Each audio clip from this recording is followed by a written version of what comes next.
This is the terrifying moment. A 9-year-old boy was snatched off the street and bundled into a car at knife point on his way to school. Chilling CCTV footage captured the moment the youngster was kidnapped while walking with his mum in the central Mexican city of Huehuetoca. The boy was holding his mum's hand as they were walking with other parents and kids shortly before 8 a.m. on Monday, when two gunmen jumped out of a red Nissan Platina. A gunman grabbed the boy and shoved him into the car, while the other man whacked the woman on the side of the head with his gun and stole her belongings. The kidnappers fled and later demanded $200,000 from the boy's family for his release, Armamenta reports.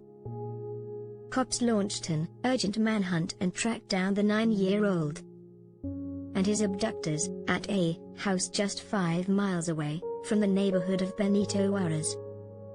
Police raided the home on Wednesday night and rescued the boy.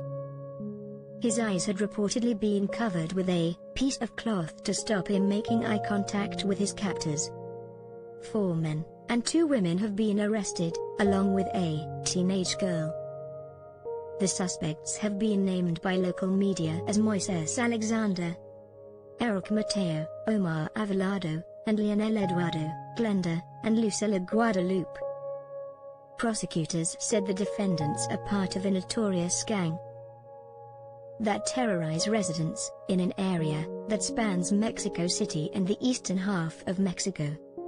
The suspects are expected to appear before a federal state of Mexico judge for their arraignment.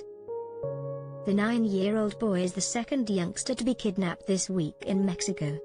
David Navarrete, 10, was reportedly abducted by his dad while his mum was walking him to school on Monday in Nezahualcóyotl.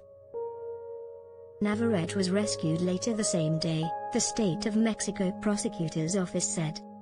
The spate of kidnappings has prompted the city government in Huehuetoca to ramp up police presence at dozens of schools and universities. According to National Registry of Missing and Non-Located Persons, there have been 2,827 children under the age of 17 kidnapped between January 1 last year and June 10 this year. At least 22% of the kidnappings were reported in Mexico.